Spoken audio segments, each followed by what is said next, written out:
Hello बच्चों, let's read the question. The question says the nuclei 13C6 and 14N7 may be described as option A isobars, option B isotopes of C, option C isotones and option D isotopes of N. सो यहाँ पर दो nuclei given है, पहला है carbon का, दूसरा है nitrogen का. तो हमें बताना है कि ये दो न्यूक्लियाई हैं वो किस टाइप से डिस्क्राइब होते हैं फ्रॉम द गिवन ऑप्शन. तो सॉल्व करते हैं इस प्रॉब्लम को. नोट डाउन करेंगे पहले हम अपने यहाँ पर की कॉन्सेप्ट. तो की कॉन्सेप्ट देखते हैं क्या होगा. लिखते हैं की कॉन्सेप्ट. तो किसी भी एटम के जो नंबर ऑफ इलेक्ट्रॉन होते हैं वो नंबर ऑफ प्रोटॉन के बराबर होते हैं. इलेक्ट्रॉन को अगर हम ई से डिनोट करें तो ई इज इक्वल टू होता है हमारा नंबर ऑफ प्रोटॉन, जिसको हम एटॉमिक नंबर भी कहते हैं, दैट इज जेड. और जो नंबर ऑफ ये हमारा एटॉमिक नंबर हो गया. और जो एटॉमिक मास होता है उसको हम ए से डिनोट करते हैं. तो ए इज इक्वल टू होता है number of proton plus number of neutron. ठीक है, ये हो गया हमारा एटॉमिक मास. और ये क्या था हमारा एटॉमिक नंबर था. ठीक है, तो ये दो पॉइंट्स हो गए. अब हम देखते हैं इनमें से हर एक की वैल्यूज को निकाल करके फिर डिसाइड करेंगे कि ये ऑप्शन में से कौन सा करेक्ट होगा. तो आइए प्रॉब्लम पे चलते हैं. तो आते हैं पहले 13C6 पर. सॉरी, यहाँ पर C होगा तो 13C6. तो यहाँ से जो Z की वैल्यू आ गई वो आ गई 6. और जो नंबर ऑफ इलेक्ट्रॉन्स हो जाएंगे E इज इक्वल टू, ये भी 6 होंगे और नंबर ऑफ प्रोटॉन भी 6 हो जाएंगे जो कि एक दूसरे के बराबर होते हैं. और इसका जो एटॉमिक मास दे रखा है A इज इक्वल टू 13 है. तो हम इससे नंबर ऑफ न्यूट्रॉन को कैलकुलेट कर लेंगे. तो नंबर ऑफ न्यूट्रॉन जो हो जाएगा N इज इक्वल टू हो जाएगा हमारा A minus P.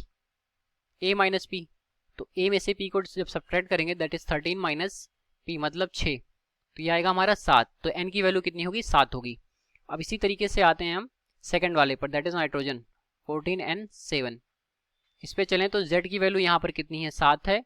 Number of electron भी 7 होंगे और नंबर ऑफ प्रोटॉन भी 7 होंगे. अब आते हैं इसके मास नंबर पर. ठीक है, तो A की वैल्यू यहाँ पर कितनी है, 14 है.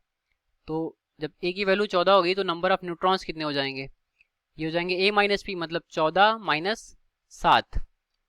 तो यहाँ पर जो नंबर ऑफ न्यूट्रॉन की वैल्यू आ गई वो आ गई कितनी, 7 आ गई. तो हम देख रहे हैं कि जो हमारा कार्बन वाला एटम है और ये नाइट्रोजन वाला एटम है, इन दोनों में नंबर ऑफ न्यूट्रॉन्स की वैल्यू सेम है. ठीक है, और ना इनके एटॉमिक नंबर सेम है, ना इनके इलेक्ट्रॉन नंबर सेम है, ना इनके प्रोटॉन नंबर सेम है. तो ऐसे एलिमेंट्स जिनके नंबर ऑफ न्यूट्रॉन सेम होते हैं उन्हें हम आइसोटोन के नाम से जानते हैं. तो इसको नोट डाउन करेंगे हम एक स्टेटमेंट में. तो लिखते हैं इसको.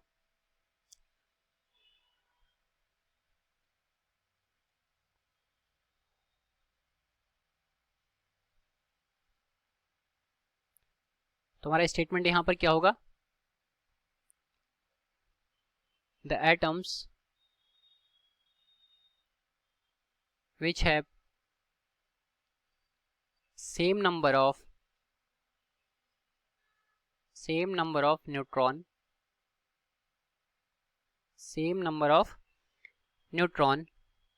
but different atomic number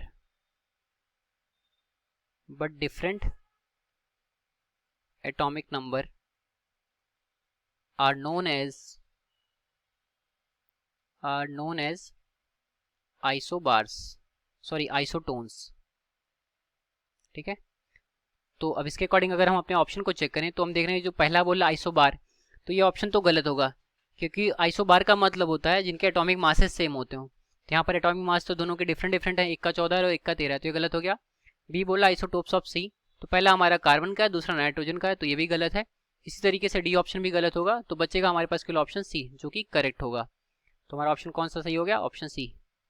hence option C is correct. तो ये रहा हमारे इस क्वेश्चन का correct solution. I hope you understood it well. Thank you.